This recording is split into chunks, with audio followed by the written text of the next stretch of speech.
presentation of AIT.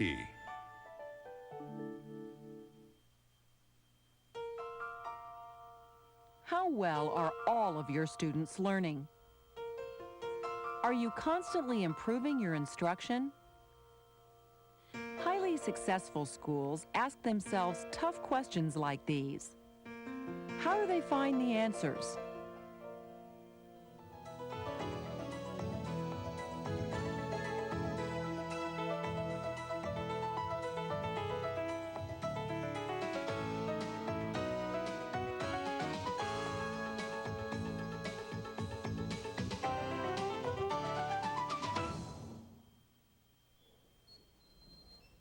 Monitoring student progress. It can be as casual as a principal visiting a classroom or as formal as a standardized test. At the highly successful schools we visited, monitoring was used to answer important questions about the school. We're going to examine 5 of those questions.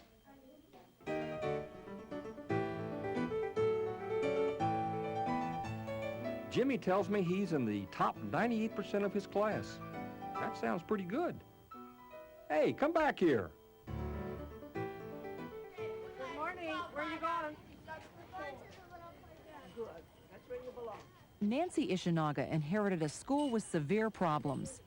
When she became principal of Bennett Q Elementary in Inglewood, California, she asked herself, where are the students now? What is the level of academic achievement in this school? And she quickly found out. When I first came here, this was in '74, and the first test scores, state test scores came out. Our third graders were reading at a 3 percentile, which is, you really can't get lower than 3 percentile. And I approached the staff with it. I said, 3 percentile, you know what that means? It means either the kids are all retarded or something's not happening here, something's wrong with the program. Now, which is it? And I think if it's only one class... Nancy Ishinaga and her staff used the assessment data to take stock of where their students were. That's the first step in any improvement effort. And it became clear to them that the school's academic program was not working. And of course, they all had to admit, and many of them already knew that the program really wasn't doing what it was supposed to do. So we really had very little problems. We all agreed that all kids can learn to read. Me being a Skinnerian behaviorist, I came out with the fact that, hey, listen, Skinner taught pigeons how to read. And if he could teach pigeons how to read, certainly you can teach every kid in the school how to read. And that's where we started from. Who can tell me the sound? Ooh. Sound. Ooh. Ooh, close. Oh. My Ow. turn. Let me say it. Ow. Oh, you remember. Let me say it first. Ow. Everybody, what's the sound? Ow. Okay, let me hear you say the sound. Kenneth. Ow. Perfect. Miriam. Ow. Good. What do you do if you hurt yourself? What do you Scream. probably say? Ow. And that's exactly what he did. Let's look at our... Return the ball without kicking. How's that? You never know where Euclid principal Esther McShane will turn up next. Breaking up fights on the playground, in the classroom watching a new teacher, playing an educational game with students, or joining in song with a group of 4th graders. She is constantly monitoring classrooms and test scores. One way she uses that data is to create standards of success for each child. Academic success will be that every child will show gain every year. So that a child that is on the 50 percentile this year, our goal should be the 60 percentile, that we should not be satisfied at any level. And I do have some children on the 11 percentile. That child must get the support from this school to grow up to 25 percentile, 30 percentile, because I believe that every child is capable of growing. It may take Jose 3 years to get to the 30th percentile, but my God, he's going to get there. Lou Yanu is another principal who uses assessment data to create standards for success. His school is Thorncliffe Elementary in Edmonton, Alberta, Canada. Here, all students are tested at the beginning and end of each school year. By identifying assessment needs of students early in the school year, we can tailor our curriculum to meet the needs of students. Once we know where the students are when they begin the school year, we provide the appropriate curriculum so that by the end of the year, on an assessment profile, we can demonstrate significant growth. At the new Suncook School in Lovell, Maine, success is measured by more than just test scores. So how much is that you're showing right there? Principal Gary McDonald believes student involvement in learning is just as important. If you have children sitting in a small group, sitting by themselves, and they're actively engaged in learning, that to me means that they have an investment in their learning.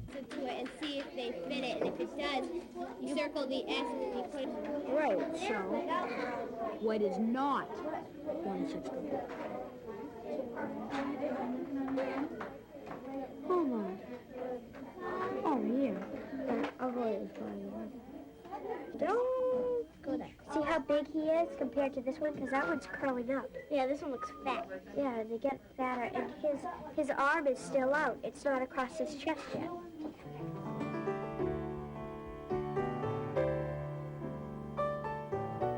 To make sure her students master the school's key learning objectives, Nancy Ishinaga and her staff have created a rigorous curriculum. And they monitor student progress to see if it's working.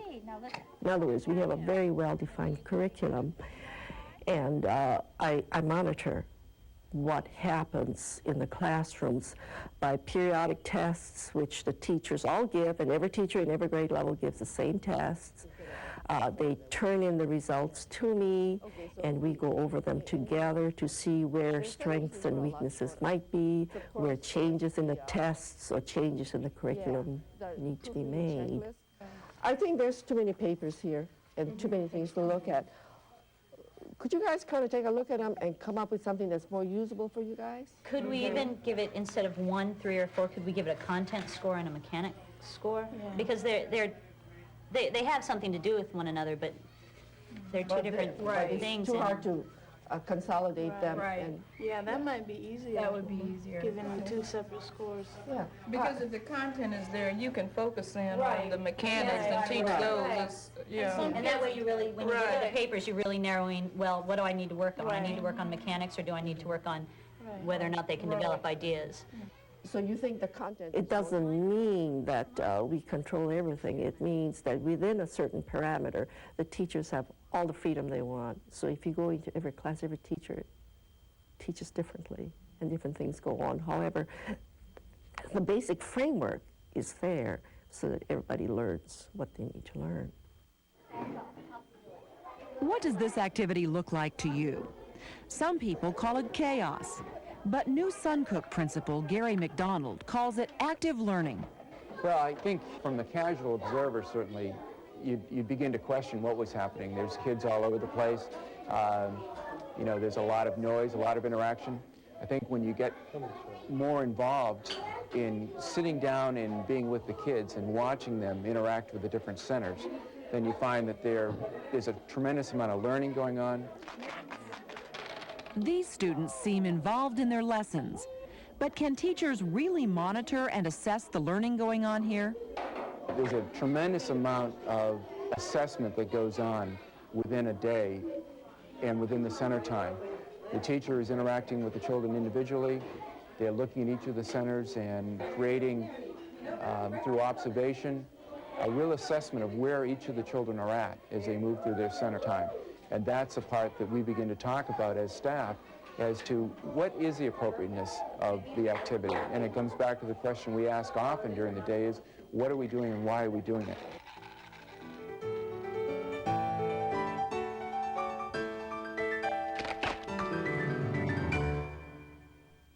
New plants and trees sprout on rotting logs. It can take 300 years. The for a highly giant successful log to schools rot. we visited were determined to Sometimes create an old success growth for forest every with child, neat not rows just the of top trees. students. At Alki, Pat Sander uses classroom monitoring and testing to make sure no students fall through the cracks. Oh, well, I'll give it a copy to you. I have it on my bulletin board. From my individual perspective as a principal, I want to know where the children are. I try and get into the classrooms every day and monitor what's going on in there. Good writing. One way Pat Sander uses the data she collects is to organize students into learning groups, groups that will challenge them to do their best. We move the children as they need to be moved. Through the frequent monitoring, if we start to assess that a child's taking a growth spurt in education, then we'll move them to a group that's more appropriate to them. If we find out that maybe they've slowed down a little bit and the group that they're with is moving at a faster pace, then we'll move the child again. In the first semester of the school year, the first 90 days, we moved approximately 10 to 15% of the children. So it's not a tracking system once they're put into a group, but we monitor that and watch where they're going. The last site council meeting. Alki has a site council, sort of like a board of directors that helps run the school. 4 parents of Alki students are on the council, and they are closely involved in the details of student monitoring at their school. Moving right along. Alki School has a diverse student body. The site council wants to be sure there is no achievement gap for minority students. And so one of the things we're doing in this, in this group of parents and teachers is looking at test scores. How are test scores of minority kids? Is the difference between them increasing or decreasing? And also, but look at for black children, look at the increase in the percentage of kids that are in the top 3, or in the middle. But in the middle, it went from 65% up to 90%. Okay, so in terms of that part of the bell curve, hey, we're doing okay here. Except that this means that they were in the top 3. So all these things that we're doing at this school, are they making a difference for kids? What's happening, do you think? Back at New Suncook School, teacher Linda DeShane is also determined to see success for every child. What did he have for food? Ketchup? Just plain ketchup? Her learning centers work because she carefully monitors and knows each student. The children are in control of their choices, but the teacher is responsible for finding out the needs of the kids and giving them choices within a range of activities. And when you have children long enough, you can almost tell when a child is choosing something because it's easy or because it's it'll get done quickly, or if he's choosing it because it's a challenge. It's been successful for us. I mean, we feel comfortable with it.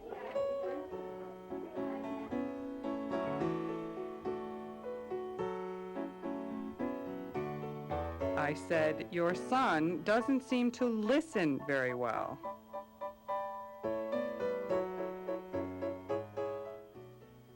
And now you got the right answer. Now let's see what you can do here.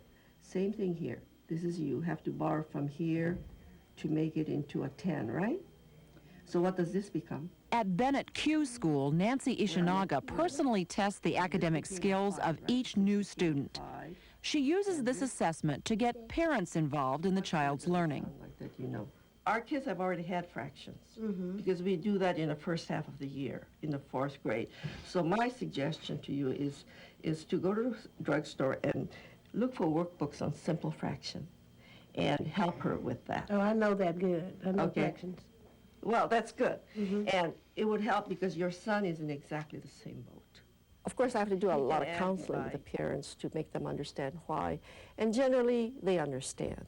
Parents understand kids have to attain certain skill levels. In fact, many of them say, it's about time there's a school that requires certain kinds of learning before the kids are promoted. In my other school, they just pass them on. So we don't do that.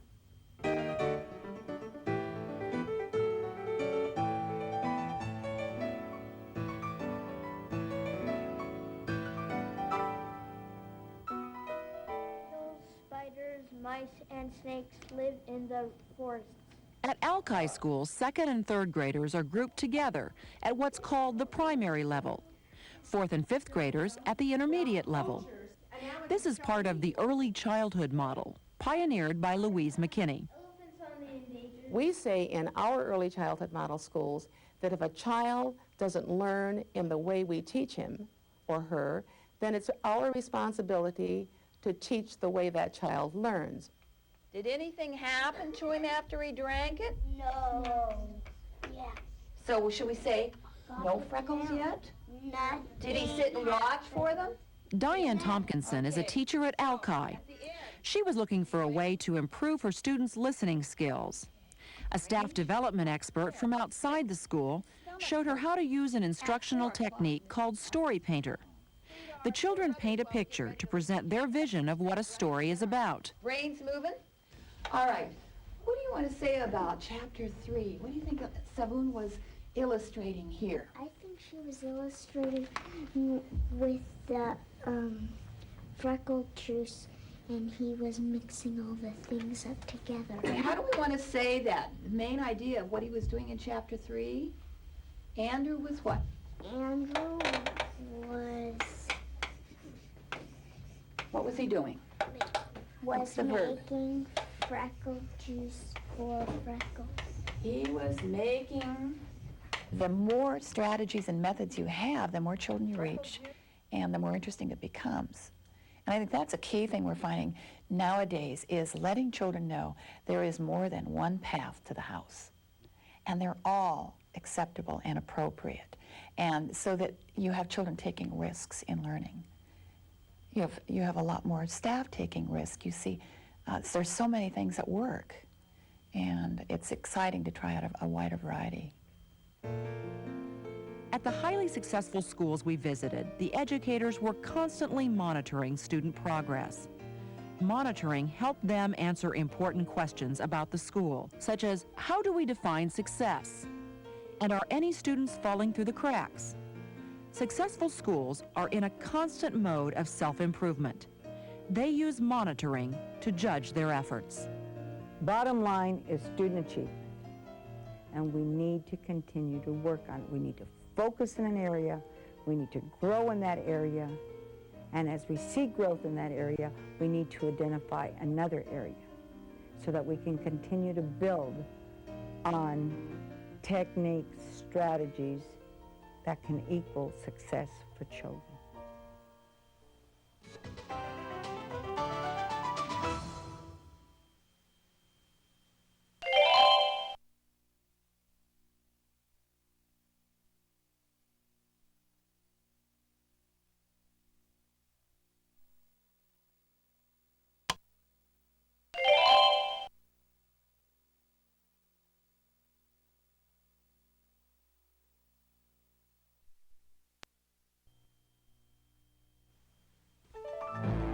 A presentation of AIT.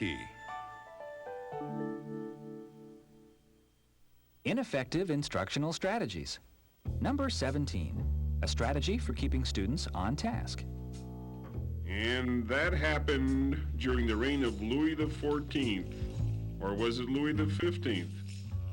Maybe it was Louis the 12th. Want to see some real strategies? Strategies that work? That's what this program is about.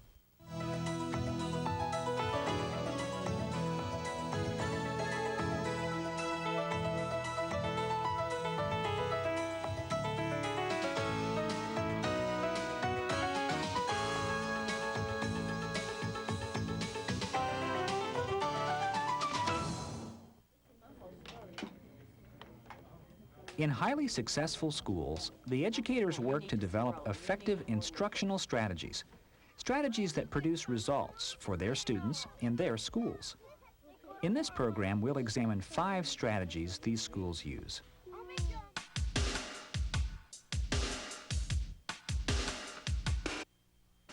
You can read this book. So I'm going to start by reading my book. Successful schools create effective ways to group students for instruction. You can either listen to me.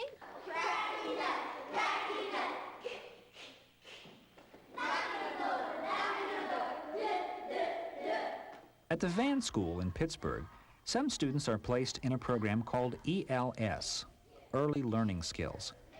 ELS acts as a transition period between kindergarten and first grade for students who are not ready to advance.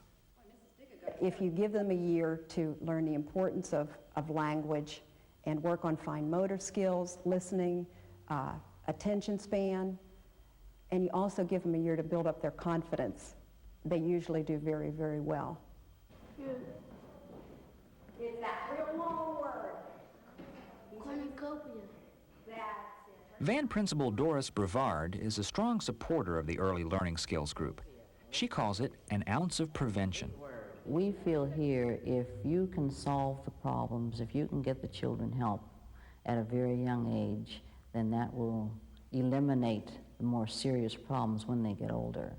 That's why we stress in the beginning of the reading instruction that the children master whatever is being taught before they move on. Like other kids, the ELS students can't keep their hands off the school's computers, but they aren't playing games. They're using educational software that Nadine Dega developed with her husband. Well, who do you think he's the boss of? Of the soldiers. Of the soldiers? Wow, do you think that's an important job? When you see something that the kids really like it and it's valuable to them and something's working and getting through to them, it makes us all excited. You know, and the extra work and the extra time, you don't mind doing it if you see results. And if you'd see these kids' faces whenever they're working at the computer, it's just exciting. Alki principal Pat Sander is also a strong believer in grouping to support instruction.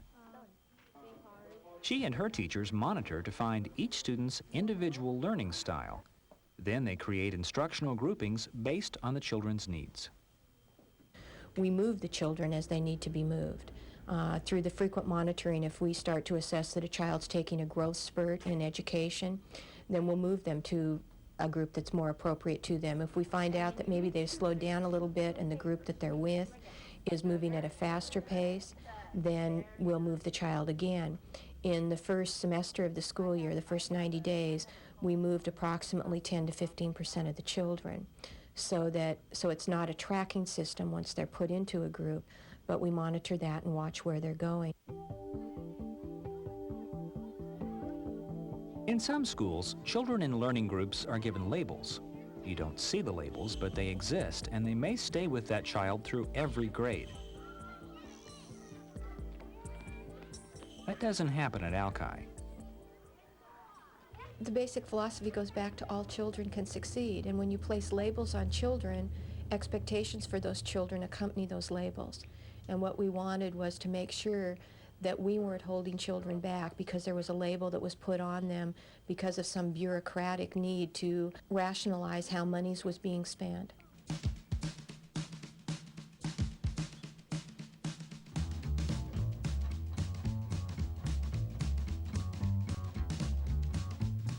Spot.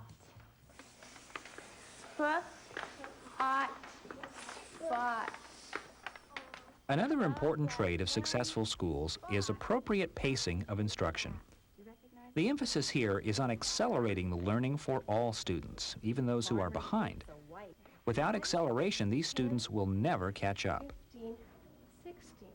Now I can take that information. This is Thorncliffe School in Edmonton, Alberta, Canada. Monica Ullman teaches a group of students pulled from regular classes because they were not doing grade-level work. Her goal is clear: bring every student up to grade level in every subject. Thank you. A really good example is in math. A number of my students, my grade 6s, started off at a low grade 3 level. They could barely add, subtract, multiply, or divide. I told them that I had no intention of keeping them in grade 3 if they could prove to me they could master a grade 3 math curriculum. So we worked at it, and they passed the grade 3, 80% plus mastery. So I put them in grade 4. They thought this was wonderful. They did that. They mastered that. I put them in grade 5. They thought that was wonderful. They mastered the grade 5, and I put some of them into grade 6. They were then pestering me, saying, would you put us into grade 7? Because a number of my students should be in grade 7. One should be in grade 8. And I said, yes, I'm not here to hold you back. I'm here to encourage you and make you the best that you can be and to bring you along as far as I can. You're doing all snakes, so you're going to have to tell you decided to... In these classes, the pacing of the instruction is geared to help all children succeed by emphasizing their strengths. Golden cut. Right. Good girl. I want them to be aware that they have weaknesses because I believe everybody that is a learner has some weaknesses somewhere, but that you'll use your strengths to overcome those weaknesses. And I'm very, very, very demanding in that way. I want them to be the very best that they can be, because they're our future. But the important thing about crickets is that they can sing. John, this is wonderful. And who did this one? Oh, At Alki Elementary, Principal Pat Sanders' approach is to teach as though every child were gifted. At Alki, what we've tried to do is no longer remediate children, but accelerate them. We believe that the kinds of education that people have supported for gifted children over the last 5 or 10 years are the kinds of instructional approaches and the kinds of education that all children should have. Okay, first we need to look at the ones. We need to look at the ones and see if we need more ones, right? Do we need more ones this time? Ratana? Yes. Yes, we need more ones. So Alki students who need extra help in some areas will get it, but they are still held to the same standards as other students. I require that teachers frequently monitor student achievement and that student achievement comes to the office, and that children attain an 80% mastery in reading, language arts, and mathematics objectives. It's not to say that on the first time through that child may do that and that we'll hold them in that place, but 4 or 5 months later, reteaching and through some of the other activities, I would hope that retesting takes place and that we can show that that child has been able to, in fact, move up on the mastery level. You think it's a dairy? Okay, we'll come back to you. What do you think? Dairy. Nicole, you think dairy? And Sophia? Dairy. They think dairy. Meet another principal who sees a potential for excellence in every student. Beacon Hill's Gary Tubbs. To find that potential, he expects teachers to use techniques that accelerate learning. French fries, because they both are potatoes. We have taken our menu. What we have found in working with gifted educators or educators who have worked with kids who have been tested to be in the gifted range, say these techniques work with all children. There's a lot of research to show you can actually raise intelligent quotients by that kind of teaching. So all children are gifted, and we just haven't all necessarily discovered their giftedness in all areas, in the areas that they excel.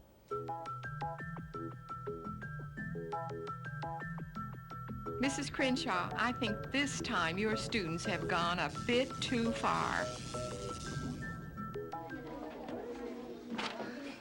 We need insect research. Highly successful schools demand that students be involved in their own education.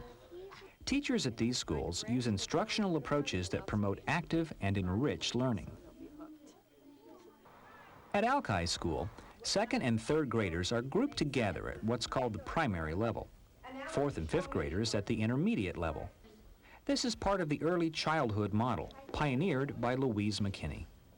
We say in our early childhood model schools that if a child doesn't learn in the way we teach him or her, then it's our responsibility to teach the way that child learns. We also know that all of our children are not analytics, and that analytics might do well working with workbooks, but the majority of the children in our schools who do not learn well tend to be very global learners, and so they learn better when they have context and meaning. What? Turkey. Looks like turkey. What's it feel like? To provide context and meaning for their students, Alki teachers Diane Tompkinson and Lori Eba are about to lead a field trip to the beach. The trip will complement the students' classroom lessons on sea life. The first step is getting the students ready for the trip. Do you think we need to know a lot more to become beachologists? Yes. Okay, do you think our trip to the beach tomorrow is going to be something that we're really going to learn a lot of things on? Yes. Do you think it's going to help us? The next day, the students enjoy some hands-on learning. The teachers hope this active experience will motivate kids to learn more about sea life. See all of these little areas underneath here? All of these little areas underneath here are their feet. They're 2 feet, and that's what they attach to the rocks with. Successful schools use a variety of approaches and techniques. The same students who went to the beach now put together their own books about the field trip. They'll write poetry, create math story problems around sea life, and do art projects about the creatures they saw. How many shells? It's a way to bring real-life experience so that the child can then take that information back and write about things. They become totally engrossed in what it is that they're doing, and the motivation is there, the feeling that, God, we want to learn all we can about it. And it just seems to create a feeling in them that they can do it and they want to do it, and it has meaning to them. And I think that's the whole point of what we're doing for kids, is to create meaning for them.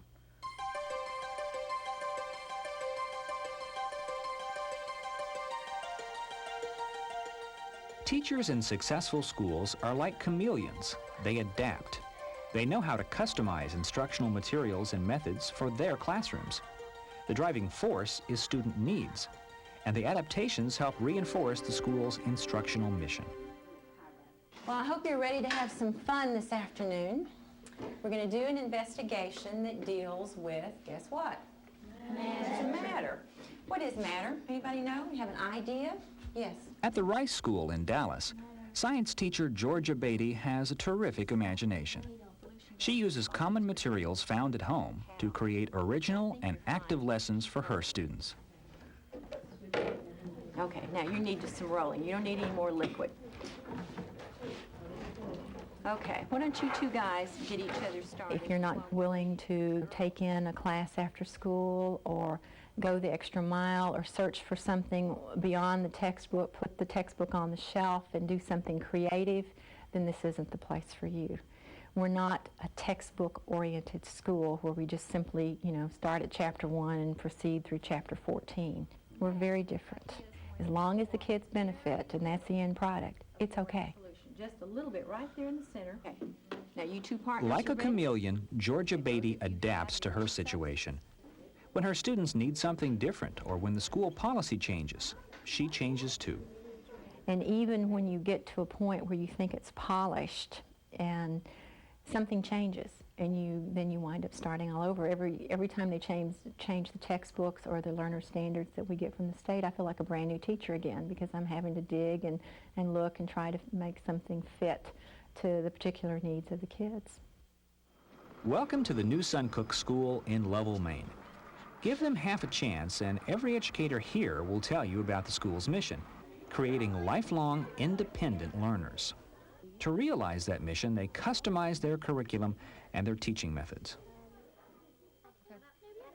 Rhonda Poliquin is a 4th grade teacher at New Suncook. She calls herself a guide, a person who helps students learn by teaching them how to find information and solve problems. She has adapted her entire curriculum to meet that goal. I think we've worked towards kids becoming independent learners so that you won't see as much teachers standing in front of the class and lecturing to kids, because we want kids to find out how to get that information themselves, and if there's something they want to find out about, giving them the tools and the skills that they need to be able to find out that information. He's in the pupa stage, but he has, I think he might have just turned because half of him is sticking out and he has a little bit of black right there. Okay, can you write that down in your journal? Really the goal is to get kids to look at problems in different ways, that you can look at it through an example as a scientist or as a historian, and that using those perspectives it will help you to solve problems, which is part of becoming an independent learner.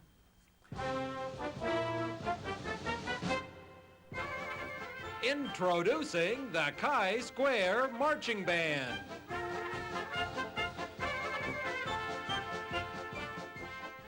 He's shaving away 2/5 of the world's rainforest. At successful schools, the educators are always searching for new ways to steal time from the school day for reinforcement in language and math.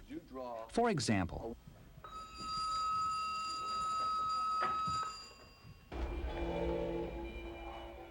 at Rice School in Dallas, the students begin every day by reading to the accompaniment of classical music. Oh, my head hurts, says Leslie. Wow, you saved my life, said Paul.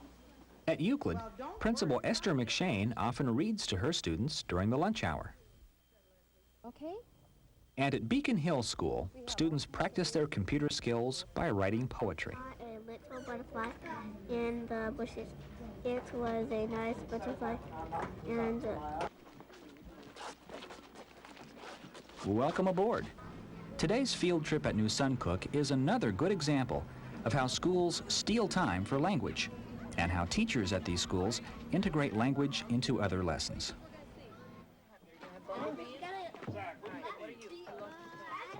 Here's the story of a sorry caterpillar by the name of Benny Miller. Benny Miller is a song about a caterpillar who dreams of being a butterfly. But after his transformation, he is captured and becomes part of a boy's collection. Really ironic now to think that Benny Miller had to die. So poor Benny died because some little boy caught him for his collection. Now would you like to draw some pictures to go with that? Okay, great. We've been studying entomology for quite a few weeks now, and one of the concepts that we really want to get across to children is the idea that nature is very fragile and we need to protect it. This is a literacy activity. We like to bring literacy experiences into the field, and it also might inspire some of their own writing when they get back to the class. Other students on this field trip will search for insects in the field and in the stream. After some exploring, Susan Steller's class will design their own insects, complete with camouflage.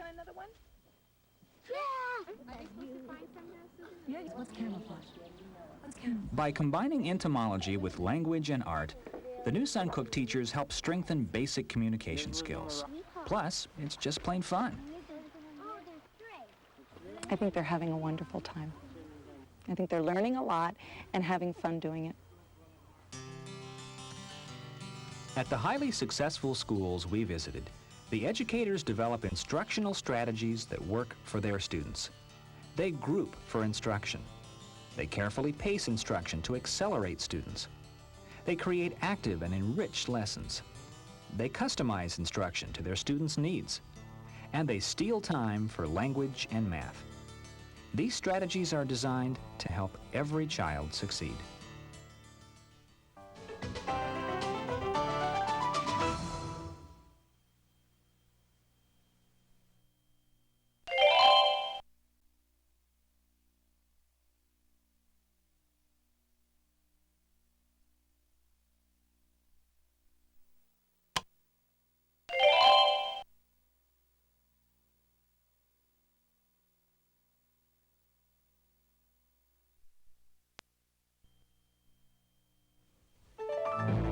A presentation of AIT. We believe that it is our job to educate the kids, to make them literate. It's not the home's job, it's our job.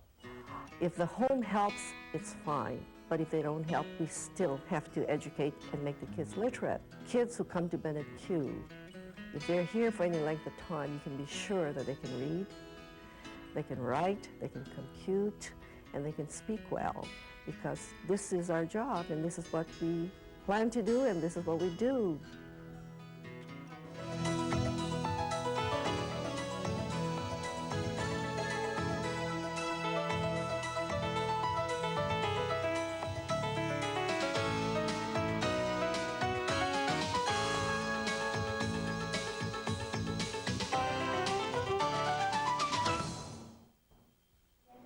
Seven plus 2 is 9, so 9 take away 2 is 7.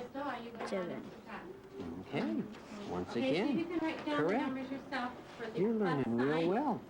I'll bet you if you correct. At the highly effective schools we visited, we found principals and teachers who work together toward a common goal: high levels of attainment for all students. At the Euclid School in Los Angeles, Principal Esther McShane and her staff focus on student learning. Honoring the Hispanic Cultural Month. We're only here for one reason, and that is to educate children. And I'm responsible for the education of every single child that enters this gate. They have entered my sphere of life, so I am responsible for it, and I need to provide the climate, the environment where learning can take place. Group 2 will use computers, and you will recreate stories. I want my children to believe in themselves. and to believe that they can accomplish anything they choose to. And I realized that my job is to teach them strategies for accomplishing these things. And we left the house unguarded. At the Bennett Q School just outside Los Angeles, Principal Nancy Ichinaga has a similar partnership with her faculty. Well, look at that. Yeah, I think this is... A school should be a place where kids come to learn. A school should be a place where a kid succeeds and where a kid is valued. And we have a specific goal. So when a kid leaves us, we want him to have certain knowledge, certain skills. We want him to be able to go to the next step and be successful. This clown has a green flower. Okay, great. Which one? If you get a good principal who knows what she's talking about and knows curriculum and knows her people, then anyone can do it. And no one should take excuses. We don't have excuses for why children can't learn.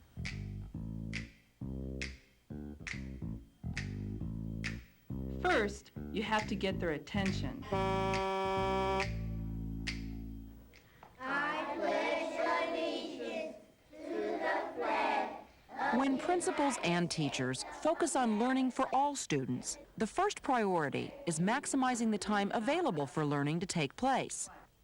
Discipline is one important element in providing an environment for learning. What's the month? You can tell me the name of this month. Philip. November. Excellent. What letter does the word... At the Vann School in Pittsburgh, Principal Doris Brevard feels strongly about her role. The principal must provide the atmosphere, and then it's the teacher's job to teach. But if that teacher can go into his or her classroom and teach 35 minutes of the 40-minute period, then something will be accomplished. But the principal must see to it that the discipline throughout the building is such that the teacher can teach the 35 minutes. No, so what did he have to use to look at that picture? Kathy Gallagher teaches 4th grade at Vann. I know that when I go in my room, I will have an atmosphere in which I can teach. And I think one of the things I always remember when I first came to Vann, she said to me, you can teach whatever style you like. Your style is your style. And as long as you're teaching and children are learning, that's all I ask of you. And she also told me that when I go in my room to teach, I will have an atmosphere in which I can teach. And if I don't have that atmosphere, then that's her job to provide it for me. And it's always been provided for me. Another way to maximize learning time is to move swiftly from one class activity to the next, as in Dana Brooks' class at the Rice School in Dallas. Make sure your pencils are put either in the container on your tables or on the floor. I'll give you about 3 seconds to get yourselves together. 3, 2, 1, 0. Okay, if you will remember... Whether it's a teacher-centered school such as the Rice School in Dallas, or a more student-centered school such as New Suncook in Maine. Right now it's time for you to clean up your space and go to your meeting area. Transitions take very little time. If we had to yell to them or say, okay, it's time to clean up, they wouldn't hear us. So by clapping a pattern, it brings their attention to what we're doing. And the hands on the head is, they can't be touching anything while they're listening. So they have a better listening time when they have the hands on their head. Maximizing learning time also means that every possible minute is devoted to teaching and learning. At the Euclid School in Los Angeles, that can even mean having the principal read stories to the students at lunch. Leslie reached down for him. Try to grab my hand, she said.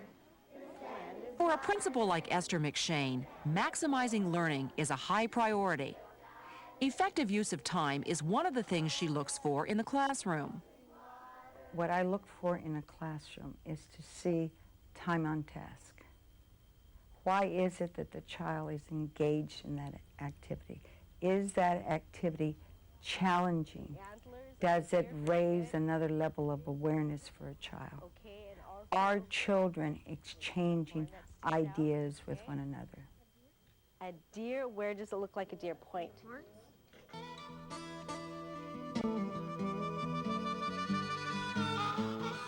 All I'm saying is that if you'd been a little more proficient in math, this would have never happened. Blind. Eye. Which eye is it? Eye blinking. Put it down.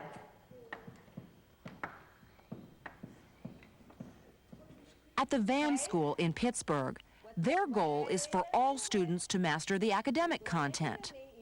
The curriculum is structured to help students achieve that goal. We're going to do this step by step. We're going to get it right. Okay? The primary level is the foundation for the educational system. If they start out and they're passed through and they don't have the basics for reading, they don't have the basics for math, they never get it. It has to be achieved in the primary level. And we firmly believe that, and we work for it. Great job. I knew you could do it. Very good. Van principal Doris Brevard has the same conviction. We feel here if you can solve the problems, if you can get the children help at a very young age, then that will eliminate the more serious problems when they get older. That's why we stress in the beginning of the reading instruction that the children master whatever is being taught before they move on. It's STEAM, that's right. We know how to direct our kids to make it work. We know the problem before it happens. At the Bennett Q School in Los Angeles, Nancy Ichinaga also stresses the value of a structured, sequenced curriculum. We have worked out a system where everybody goes through, everybody is taught specific things that make them successful students. And it's what every teacher does. That's a perfect explanation. So would you read that statement, Eleanor, for us? Howard Rothenberg teaches math at Bennett Q. Or you should have common denominators. If you don't have the foundations from first, second, third grade, you can't begin fourth grade where you need to start. And you have to go back and remediate, and you're losing time, and the children, and that's what happens in most inner city schools. The children are years behind because every year has to go back and repeat what they did not learn previously. Well, we do not have that problem here for the most part. So that they can see if they've forgotten that they multiplied everybody. What'd you multiply by here? 3 to get 9 12. That's just what I meant. All right. We have a very structured curriculum at each grade level, and every teacher knows what he or she is responsible to teach, so that the following year's teacher can take up at that spot, and the kids are pretty much at grade level, and you're able to start there and work from that point. One of the very important things about our school is that our kids are held accountable for their learning. In other words, we have expectations by grade level for every kid, and the kids and the parents know from the very, very beginning that if they are in kindergarten, these are the things they have to master before the year is over, and if they don't, they probably will not go on to the next grade. Parents understand kids have to attain certain skill levels. That's not new. In fact, many of them say, it's about time there's a school that requires certain kinds of learning before the kids are promoted. In my other school, they just passed them on. So we don't do that. At the Alki School in Seattle, the curriculum is more flexible. Principal Pat Sander is just as concerned about success for all students, but she has her own approach for reaching that goal. We believe that the kinds of education that people have supported for gifted children over the last 5 or 10 years are the kinds of instructional approaches and the kinds of education that all children should have. So that instead of saying you have to crawl before you walk, some children may in fact walk and go back and learn to crawl later. Now, we're going to be doing quite a few things over the next several weeks to celebrate and continue our study of the rainforest. What I'd like you to do now is take your spelling paper, because our spelling words this week are rainforest words. Fred Pruitt teaches at Alki. His class is studying the rainforest in science. That content is also used to teach spelling and build vocabulary. All right. The word Amazon, to teach punctuation, the M or the A? And also math. He's shaving away 2/5 of the world's rainforest. Whether a school uses a highly structured, sequenced curriculum or one that is more flexible, in highly effective schools, the emphasis is always on mastering academic content. I have a job to do. I'm going to be with these children for 1 year, and my goal is to help them want to learn and to learn as much as they can in that 1 year, because they're not going to get that chance again.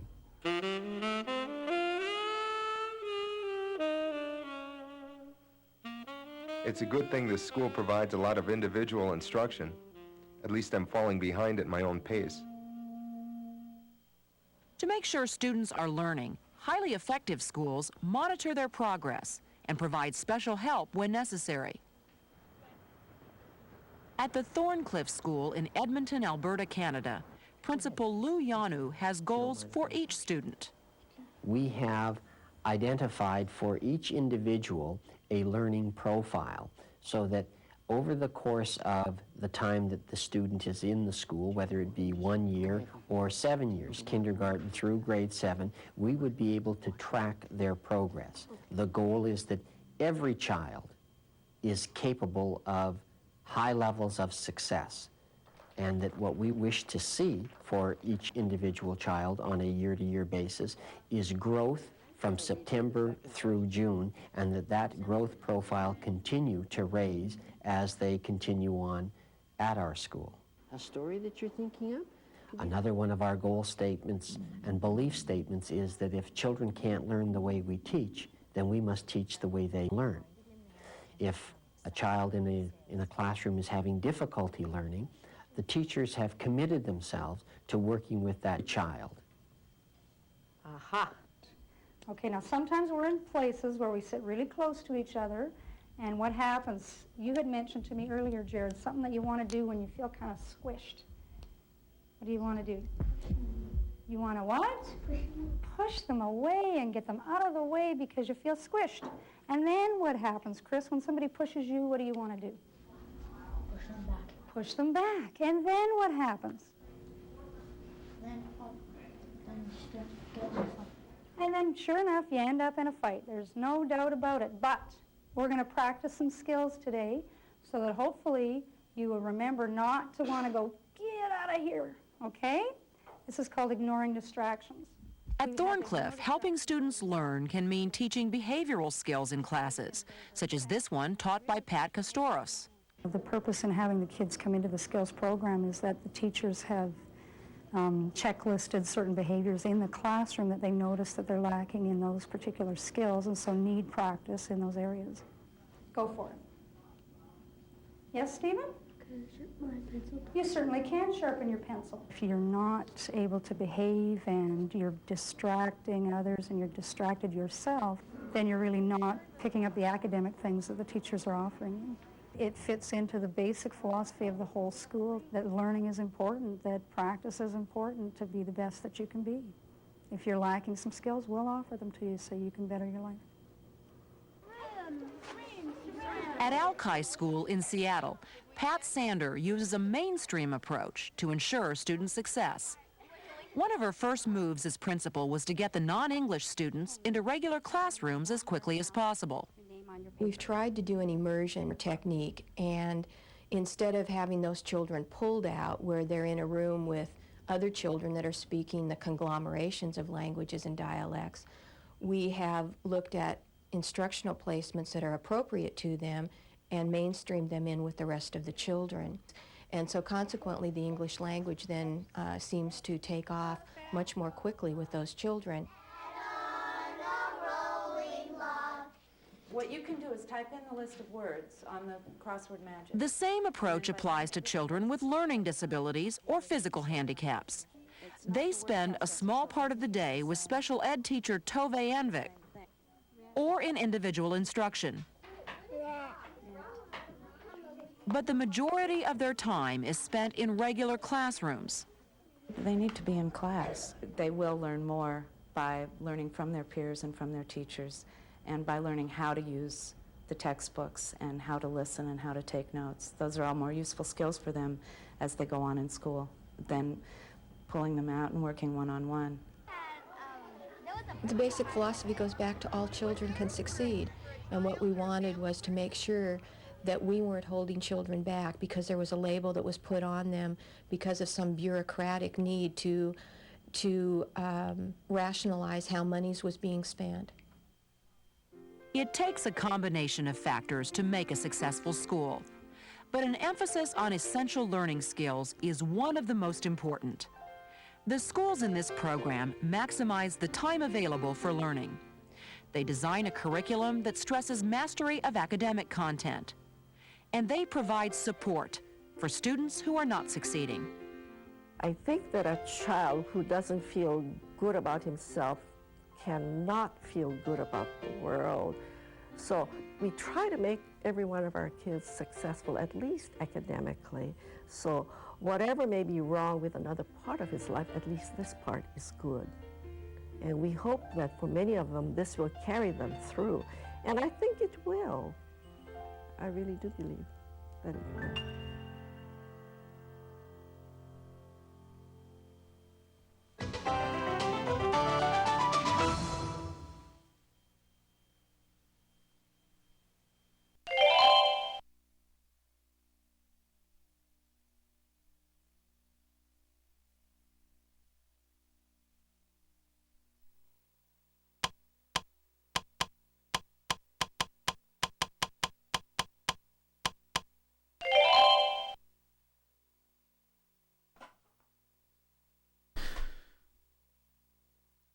Let's see.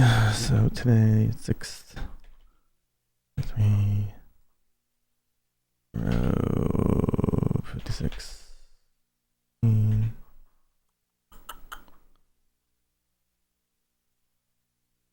There's 3 more of these. Every child can succeed.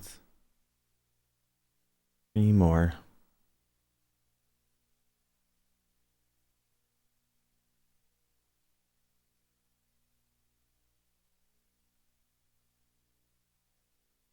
I think, Nick, your more time bothers you more, and then substance bothers Jake more. That's where I feel like the mesh is.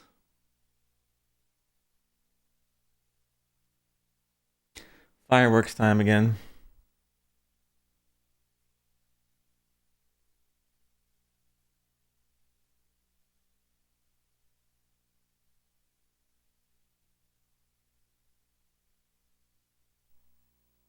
Alright guys, that is Every Child Can Succeed 4 for the PlayStation.